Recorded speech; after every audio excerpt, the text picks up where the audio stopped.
błędy potrafią być jedną z lepszych rzeczy, jaka przydarza się artystom. Wydaje się to takie trochę dziwne i zaraz wytłumaczę, o co mi chodzi, ale najpierw zastanówmy się, dlaczego nasze podejście do popełniania błędów jest takie bez wybaczania. Od dziecka mówi nam się, że nie należy popełniać błędów, że błędy są czymś złym, że należy robić wszystko, żeby tych błędów nie robić. Kiedy chodzimy do szkoły, jesteśmy oceniani w negatywny sposób za popełnianie błędów ortograficznych, matematycznych, błędów dotyczących wiedzy i tak naprawdę jesteśmy karani za popełnianie tych błędów złymi ocenami. I w ten sposób po kilkunastu latach uczenia się i wychowania mamy wpojone w sobie takie poczucie, że nie powinniśmy popełniać błędów, że błędy są szkodliwe i złe. I czy naprawdę one takie są? Czy błędy są złe? Oczywiście w niektórych przypadkach, w niektórych sytuacjach w życiu błędy potrafią być tragiczne w skutkach. Kiedy kierowca samochodu popełnia błędy, kiedy lekarz popełnia błędy takie medyczne, to oczywiście skutki tego będą niefajne i czasami bardzo złe.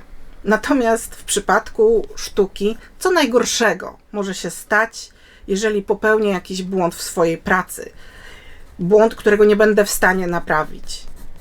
No, w sumie niewiele złego się stanie, bo tą najgorszą rzeczą jest to, że praca wyląduje w śmietniku. Koniec, nic więcej.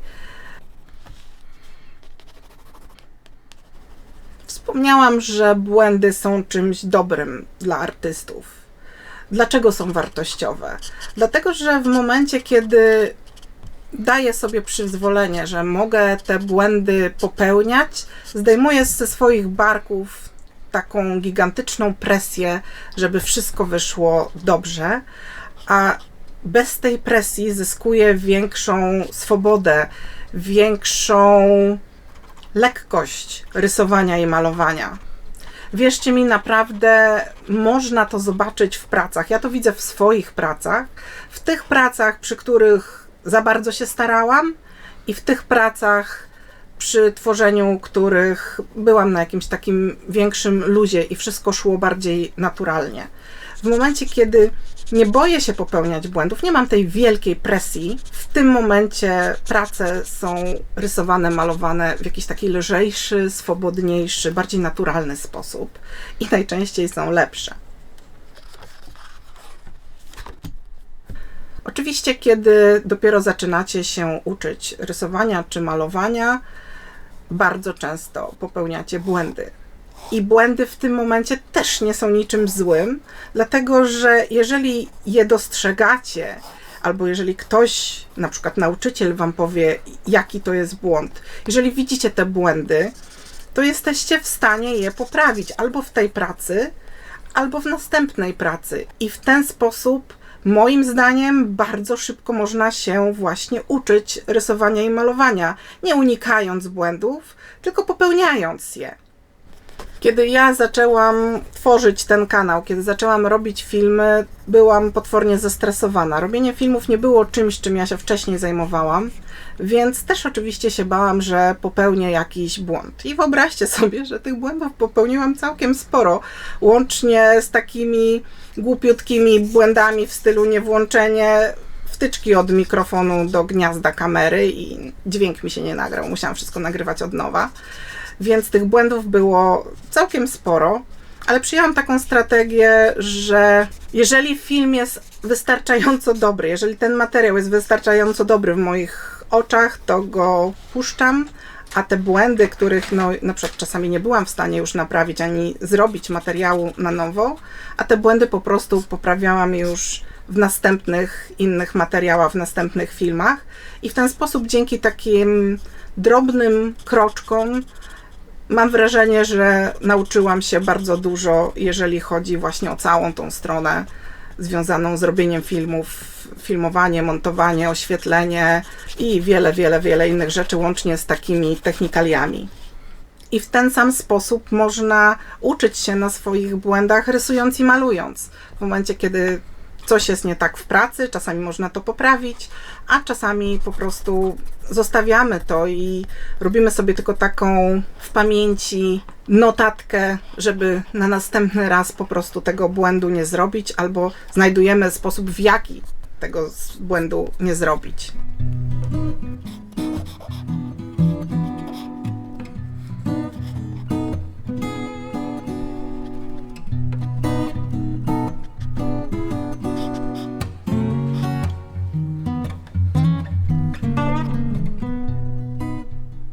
Takie przyzwolenie sobie, że mogę popełniać błędy, że to nie jest nic strasznego, daje też pole do powstawania czegoś, co po angielsku nazywa się happy accidents, czyli szczęśliwe wypadki. To jest bardzo częste przy technikach malowania, które są bardziej spontaniczne, przy technikach, gdzie mamy mniej kontroli, na przykład w akwareli można coś takiego robić. To jest ten moment, kiedy nie kontrolujemy już wszystkiego, pozwalamy, żeby pewne rzeczy zadziały się same i te szczęśliwe wypadki to są takie rzeczy, które powstały bez naszego planowania, ale my widzimy, że nagle one w bardzo fajny sposób wzbogacają naszą pracę. W momencie, gdybym ja chciała kontrolować wszystko zupełnie, gdybym się bardzo pilnowała, żeby żaden błąd się nie zakradł, to tak naprawdę nie pozwoliłabym na to samoczynne dzianie się pewnych rzeczy na obrazie.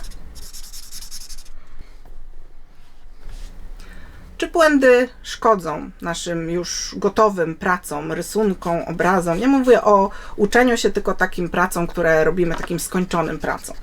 No czasami tak, czasami nie. Wszystko od tego zależy, co chcieliśmy stworzyć, jakie były nasze założenia. Jeżeli robimy na przykład rysunek realistyczny, wręcz fotorealistyczny, portret i nie wyszły nam proporcje, no to praca jest do wyrzucenia, bo jednym z elementów realizmu jest to, żeby proporcje były właściwe, odpowiednie. Natomiast w momencie, kiedy robimy w zupełnie innym stylu pracę, złe proporcje nie będą tej pracy przeszkadzać. Wiele było stylów w malarstwie, w sztuce, gdzie artyści sami specjalnie deformowali proporcje, deformowali kształty i moglibyśmy to nazwać błędem z punktu widzenia konstrukcji przedmiotów, ale z tego punktu widzenia, jaki oni przyjęli, nie było to błędem, więc można sobie pomyśleć, że błędy też nie są czymś takim oczywistym, że potrafią być dosyć, w sztuce przynajmniej, potrafią być relatywne. I czy tego typu błędy konstrukcyjne umniejszają wartości tych prac? Absolutnie nie. Więc widzicie, że wszystko zależy od tego, co chcemy stworzyć. Możemy popełnić mnóstwo błędów w rysunku anatomicznym, ale jeżeli ma to sens dla naszego stylu, dla naszej pracy, to może okazać, że praca jest bardzo interesująca i się nikt nie będzie tych błędów czepiał. To, co było błędem w jednej pracy, nie będzie błędem w drugiej pracy, dlatego że jest jakby częścią stylu. Jak więc widzicie, w sztuce nie jest takie oczywiste, co jest błędem, a co nie jest. I tak naprawdę błędy są też troszeczkę relatywne. I dlatego myślę, że nie należy się aż tak bardzo stresować tym, że mogę popełnić błąd. Jeżeli uznamy błędy za część procesu uczenia się i samego tworzenia, to dzięki temu nasz rozwój warsztatu twórczego będzie szybszy i będą mogły zadziać się w nim takie rzeczy, których byśmy na przykład nie zaplanowali, tak jak w tych szczęśliwych wypadkach w akwareli. Nie chcę więc powiedzieć, że błędy w ogóle nie mają znaczenia, wręcz przeciwnie. Chcę powiedzieć, że błędy są bardzo ważne. Po prostu nie należy się tak bardzo stresować tym, że będziemy je popełniać, bo mówiąc szczerze, nie wyobrażam sobie, żeby ktokolwiek nauczył się rysowania i malowania, nie popełniając po drodze wielu błędów. I nie mówię tu o sobie, ale myślę, że nawet o wszystkich twórcach, nawet o tych wielkich artystach, którzy znajdują się w albumach. Jeżeli czasami spojrzycie na jedne z ich pierwszych prac, jeżeli one się takie prace pojawiają, bardzo wczesnych, to też znajdziecie tam jakieś błędy. A bardzo często jest tak, że te zupełnie pierwsze szkice, rysunki nie przetrwały. Chciałabym, żebyście przestali myśleć o błędach w rysowaniu, malowaniu jako czymś złym, a zaczęli myśleć o nich jako o czymś ważnym, o czymś, co jest sposobem swojego rozwoju, o czymś, co jest narzędziem, o czymś, co jest pewnym sposobem na tworzenie. W momencie, kiedy ja robię bardzo takie spontaniczne, szybkie szkice, te szkice są pełne błędów. Gdybym malowała tą samą scenę na obrazie, namalowałabym ją inaczej. Ale ponieważ szkic jest szybciutki, więc ja nie mam czasu na dokładne mierzenie proporcji, zastanawianie się, gdzie co jest. To jest bardzo spontaniczne.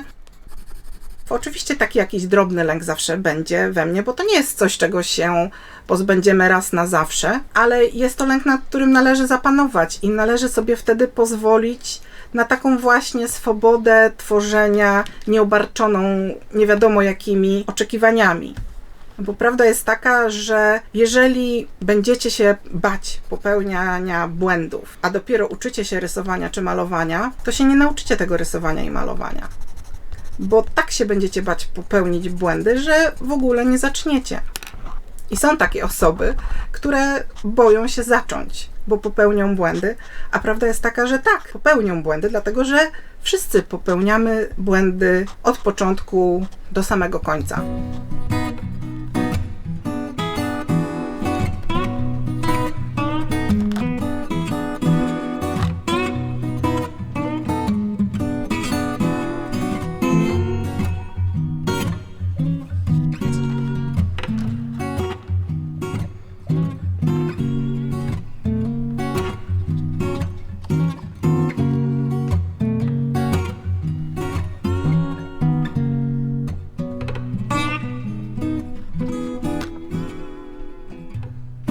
Jeżeli chcecie się dowiedzieć czegoś więcej na temat bardzo powiązany z tym strachem przed popełnianiem błędów, czyli z perfekcjonizmem, to zapraszam Was do obejrzenia tego filmu i na dzisiaj to już wszystko.